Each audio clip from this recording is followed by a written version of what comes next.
गिबियावनो बयखौबो बड' निउस इउटुब चेनेलनि गोदान खौराङाव बरायबाय। नोंथांमोननि थाखाय बे समाव माखासे खौरां लाबोदों। भिडिअखौ जोबजासे नायलांनो दाबाव आरो चेनेलाव गोदानब्ला अन्नानै साबस्क्राइब खालामना बेल आइकनआ अलाव होनानै ला आरो भिडिअखौ लाइक कमेन्ट शेयार खालामनो गुरै खावलायबाय। दानिया फैदो दिनैनि खौराङाव। गिबि खौराङाव दङ बर' फिसानि थाखाय गोजोनथाव खौरां। भारतआरि 20 बोसोर सिंनि आइजो हान्जाखौ एशिया कापआव केप्टेन महरै दैदेननो खाबु मोनदों अपर्णा नार्जारिया। 2023 जानो गोनां 20 बोसोर आइजोफोरनि भियेटनामाव जानो गोनां एशिया काप जोलुर बादायलायनायाव भारतआरि आइजो जोलुर हान्जानि केप्टेन बिबानखौ मोननो हाबाय अपर्णा नार्जारिया। गावनि आथिंनि जादुजों जोलुर गेलेनायाव हादर नाङै मुं लाखिनो हादों क'क्राझारनि अपर्णा नार्जारिया। बाथौ ट्रेडिशनेल एन्ड कालचारेल रिसार्च सेन्टारनि बानजायनायाव आरो आसाम आयेन आफादनि बुंथिगिरि बिस्वि दैमानि मददजों क'क्राझार सहरनि ग्रिनफिल्डआव खुंफुंजानाय गोजोन खौसेथि आरो मुलुग गोजोननि बाथौ आर'ज आरो खेराइ हाबाफारिया मैया थुंगेबाय। प्रमेला देरहासार हाग्रामानि बिजिमोना जौ बिघा हा आवग्रिना लायोब्ला साधारन रायजोआबो लाखागोन।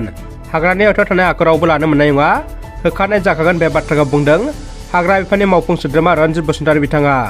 थांनाय गोबाव समनिफ्राय मानसि आरो मैदेरनि सौग्रावलायनाया सानफा एफा बारानिफ्राय बारा जाबोनायखौ नोजोर बोनानै प्रमद बर' दैदेननाय सरकारा मानसि आरो मैदेरनि सौग्रावलायनायखौ होबथानो राहा लानायनि खौरांखौ सरकारआव फैयैनि सिगाङावनो फोसावदोंमोन।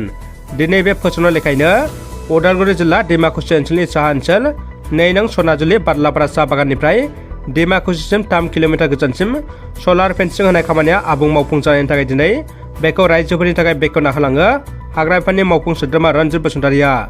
बे हाबाफारियावनो बिथांजों लोगोसे बाहागो लाफैयो गेलेमु आरो हारिमु बिथिंनि मावफुं सोद्रोमा दावबायसा बर' आरो ओनसोलनि गोबां दैदेनगिरिफोरजों लोगोसे रायजो राजाफोरखौ बे हाबाफारियाव बाहागो लानायखौ नुनो मोननाय जादों। दानिया फैदो गुबुन मोनसे खौराङाव। जोबोद दुखुनांथाव खौरां। मैदेरनि गाग्लोबनाया सानसेयावनो 2 सुबुंनि जिउ खहा जादों। क'क्राझार जिल्लानि सिङाव थानाय जारबारि सुदिमगुरि गामिनि राना बसुमतारीया जारबारिनिफ्राय बन लायनानै फैबाय थानाय समावनो हरखाब लामायाव मैदेरनि गाग्लोबनायाव जिउ गोमायो। गुबुन फारसेथिं मैदेरजों गाथारजानानै सासे लाइमोननि जिउ खहा जाबावदों। मैया बेलासि समनि 4 रिंगासो बाजियाव उल्थाबानि लाबैनगर गामिनि टिकाराम राय मुंनि सासे लाइमोना लामायाव मैदेरजों गाथारजानानै जिउ खहा जायो।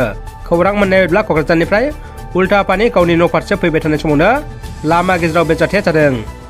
कटन मुलुगसोलोंसालि बर' फरायसा थुनलाइयारि गौथुमनि बानजायनायाव खुंजानाय खुंगा 32थि गोदान बर' फरायसा बरायनाय फोरबो आरो कटनसा खुगा लाइसिखौ दिनै कटन मुलुगसोलोंसालिनि KBR अडिट'रियाम नब्लाङाव खुंफुंनाय जायो।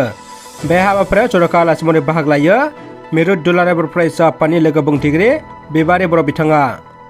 राजखान्थिनि गेदेर खौरां। बिटिआरआव दानिफ्रायनो राजखान्थिनि बार बारबाय। मुसलपुर बियाबाव 3,000निबो बांसिन गुबुन गुबुन दोलोनि मददगिरिफ्रा इउपिपिएल राजखान्थि दोलोआव हाबदों। दिनै बाक्सानि मुसलपुर बियाबनि इउपिपिएल दोलोआव 3,000नि बांसिन गुबुन गुबुन दोलोनि मददगिरिफ्रा इउपिपिएल दोलोआव आखाइ गोरोबहैनायखौ नुनो मोन्दों।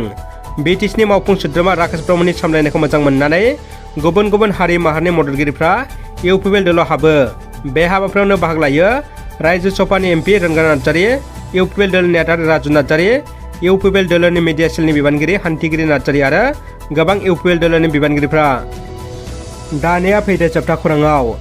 डिउके प्रडाक्शननि बानजायनायाव बड'लेण्ड रायजोनि बैसागु खुगा मेथाइनि शुटिंआ जागायबाय। बर'नि मुंदांखा महरगिरि प्रबिन बर' एबा मैथानि दिथा होनाय आरो मेथाइ रोजाबगिरि देरहासार नार्जारिनि प्रडिउस खालामनायाव बड'लेण्ड रायजोनि खुगा मेथाइनि एलबाम शुटिं खालामनाया फुंबिलि समाव नुवाथारनो बावथाय बावनायनि गेजेरजों बाक्सानि कुमारिकाटा सिसाबानायाव जागायो। बे बड'लेण्ड रायजोनि खुगा मेथाइयाव गाहाय फावखुंगुर आरो फावखुंग्रि महरै फाव खालामगोन दशरथ बर' आरो करिश्मा बर'आ। लोगोसे गुबुन गुबुन फावगिरि महरै फाव खालामगोन जयसिं केन्डेला, लाइथुन मैथा, फानु अनसुलि रमन बिथांमोना। बे मेथाइखौ लिरदोंमोन देरहासार नार्जारिया। मिउजिकखौ होदोंमोन हरेश्वर स्वर्गियारिया। बे मेथाइखौ रोजाबदोंमोन देरहासार नार्जारि आरो प्रतिमा ब्रह्म उजिरा। बे मेथाइनि भिडिअनि गेजेरजों सासे सेंग्रा आरो सिख्लानि गोरोन्थि आखुथायखौ नुनो मोनगोन।